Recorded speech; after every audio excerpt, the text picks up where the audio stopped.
Bismillahirrahmanirrahim. Assalamualaikum warahmatullahi wabarakatuh. Perkenalkan, nama saya Karyanti, NIM H05117151. Pada kesempatan kali ini, saya akan mempresentasikan seminar statistika 2 saya dengan judul Pemodelan Regresi Kohn-Maxwell-Poisson untuk mengatasi pelanggaran ekuidispersi pada regresi Poisson. Dengan pembimbing utama, Bapak Andi Kresna Jaya, SSC MSI, pembimbing pertama, Ibu Dr. Georgina Maria Tinuki MSI, serta penguji Ibu Dr. Nasrah Siraja MSI dan Bapak Dr. Andes Salpong MSI. Pokok pembahasan pada penelitian ini yang pertama, rumusan masalah dan tujuan penelitian, yang kedua, hasil dan pembahasan, yang ketiga, kesimpulan dan saran. Rumusan masalah pada penelitian ini yang pertama, bagaimana estimasi parameter model regresi Kohn-Maxwell-Poisson dengan menggunakan metode Maximum Likelihood Estimation. Yang kedua, bagaimana model data jumlah penderita tetanus neonatorum di Indonesia pada tahun 2019 yang mengalami overdispersi dengan menggunakan model regresi Kohn-Maxwell-Poisson. Dengan tujuan penelitian yang pertama, memperoleh estimasi parameter model regresi Kohn-Maxwell-Poisson dengan menggunakan metode Maximum Likelihood Estimation. Yang kedua, memperoleh model data jumlah penderita tetanus neonatorum di Indonesia pada tahun 2019 yang mengalami overdispersi dengan menggunakan model regresi Kohn-Maxwell-Poisson. Selanjutnya, hasil dan pembahasan. Yang pertama, estimasi regresi Kohn-Maxwell-Poisson dengan menggunakan Maximum Likelihood Estimation. Yang kedua, pemodelan regresi Kohn-Maxwell-Poisson pada data jumlah kasus tetanus neonatorum di Indonesia tahun 2019. Sebelum melakukan pemodelan regresi Kohn-Maxwell-Poisson, dilakukan terlebih dahulu uji asumsi. Yang pertama, uji kecocokan distribusi Poisson. Yang kedua, uji overdispersi. Yang ketiga, uji multikoliniaritas.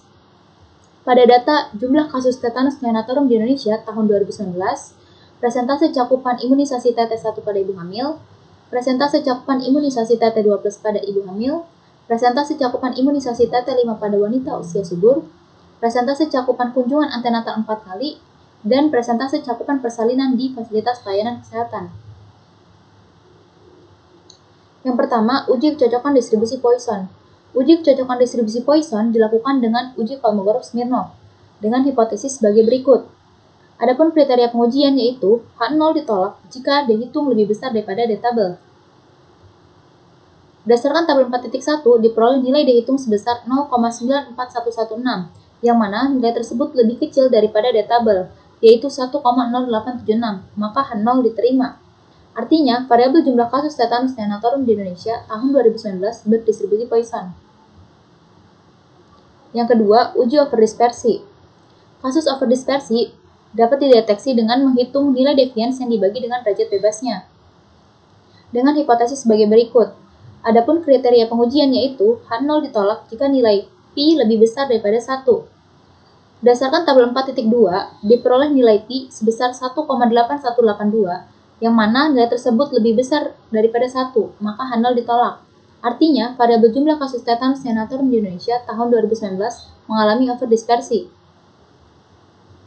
Yang ketiga, uji multikoliniaritas. Kasus multikoliniaritas dapat dideteksi dengan nilai FIV, dengan hipotesis sebagai berikut. Adapun kriteria pengujian yaitu H0 ditolak jika nilai FIV lebih besar daripada 10. Berdasarkan tabel 4.3, nilai FIV untuk masing-masing variabel prediktor lebih kecil daripada 10, maka H0 diterima. Artinya, tidak terdapat multikoliniaritas antara variabel prediktor. Yang pertama, estimasi regresi Kohn-Maxwell-Poisson.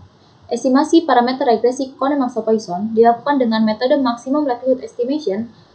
Metode ini digunakan untuk menaksir parameter model yang diketahui fungsi probabilitasnya seperti persamaan 2.23.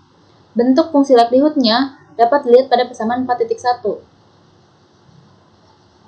Selanjutnya, fungsi likelihood akan dilogaritmakan sehingga diperoleh fungsi log likelihood regresi Kohn-Maxwell-Poisson yang dapat dilihat pada persamaan 4.2.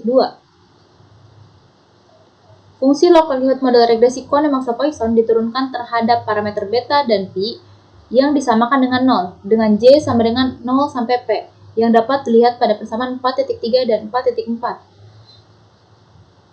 Turunan pertama fungsi log likelihood terhadap parameter beta dan pi merupakan matriks G, yang dapat dilihat pada persamaan 4.5. Turunan kedua fungsi log likelihood model regresi Kohn-Maxwell-Poisson terhadap parameter beta dan pi yang disamakan dengan 0 dengan j, k sama dengan 0 sampai p yang dapat dilihat pada persamaan 4.6, 4.7, dan 4.8. Turunan kedua fungsi log likelihood disebut matriks Hessian yang dapat dilihat pada persamaan 4.9. Karena turunan fungsi log likelihood model regresi Kohn-Maxwell-Poisson terhadap parameter beta dan pi tidak dapat diselesaikan secara analitik, maka dapat dilanjutkan dengan menggunakan metode iterasi Newton-Raphson.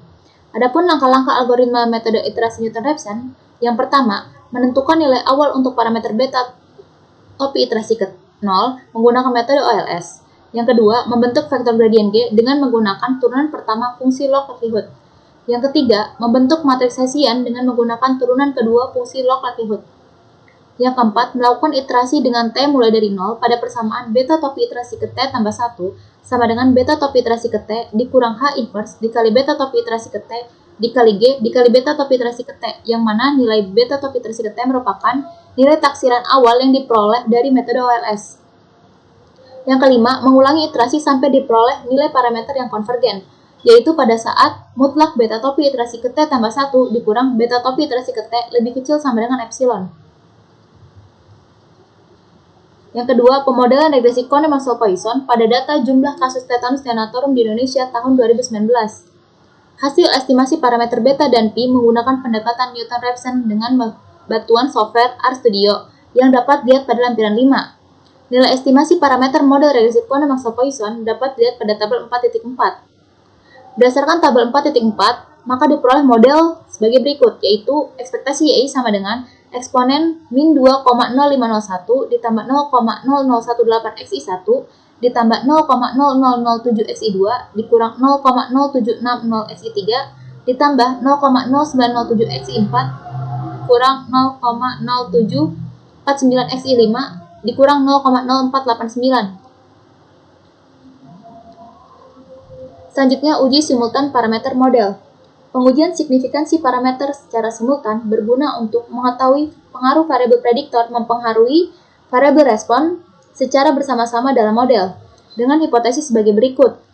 Adapun kriteria pengujian yaitu H0 ditolak jika nilai G lebih besar daripada tabel chi-square. Berdasarkan tabel 4.5, diperoleh nilai G yaitu 32,3854, yang mana nilai tersebut lebih besar daripada tabel chi-square yaitu 11,07048. Maka H0 ditolak. Artinya, terdapat paling sedikit satu variabel prediktor yang berpengaruh terhadap variabel respon. Selanjutnya, uji parsial parameter model. Pengujian signifikansi parameter secara parsial berguna untuk mengetahui seberapa besar pengaruh variabel prediktor menjelaskan secara individual untuk masuk ke dalam model. Dengan hipotesis sebagai berikut. Adapun kriteria pengujian yaitu H0 ditolak jika nilai W lebih besar daripada tabel chi-square. Berdasarkan tabel 4.6 menunjukkan bahwa nilai uji Wald pada variabel X4 dan X5 lebih besar daripada tabel chi-square, yaitu 3,8415, yang berarti H0 ditolak. Penolakan terhadap H0 menunjukkan bahwa presentase cakupan kunjungan antenatal 4 kali dan presentase cakupan persalinan di fasilitas pelayanan kesehatan memiliki pengaruh terhadap variabel jumlah kasus tetanus neonatorum di Indonesia tahun 2019. Berdasarkan uji signifikansi parameter yang telah dilakukan, maka diperoleh model sebagai berikut, yaitu ekspektasi YI sama dengan eksponen min 2,0501 ditambah 0,0907 XI4 dikurang 0,0749 XI5 dikurang 0,0489. Berdasarkan model yang diperoleh, diketahui bahwa ketika nilai presentasi cakupan kunjungan antenatal 4 kali mengalami peningkatan satu satuan, maka akan meningkatkan jumlah kasus tetanus neonatorum sebesar satu kasus dari jumlah kasus tetanus neonatorum semula, dengan menganggap variabel lainnya konstan. Hal ini menunjukkan bahwa terdapat kondisi wilayah tertentu yang mana kunjungan antenatal 4 kali telah rutin dilakukan, tetapi jumlah kasus tetanus neonatorum pada wilayah tersebut tetap meningkat, yang dapat saja disebabkan karena tidak meratanya pelatihan atau sosialisasi mengenai pelayanan antenatal, sehingga tidak semua ibu hamil mendapatkan informasi mengenai kunjungan antenatal dari bidan yang melakukan pemeriksaan antenatal. Yang kedua, ketika nilai presentasi cakupan persalinan di fasilitas pelayanan kesehatan mengalami peningkatan satu satuan, maka akan menurunkan jumlah kasus tetanus neonatalum sebesar 1 kasus dari jumlah kasus tetanus neonatalum semula, dengan menganggap variabel lainnya konstan.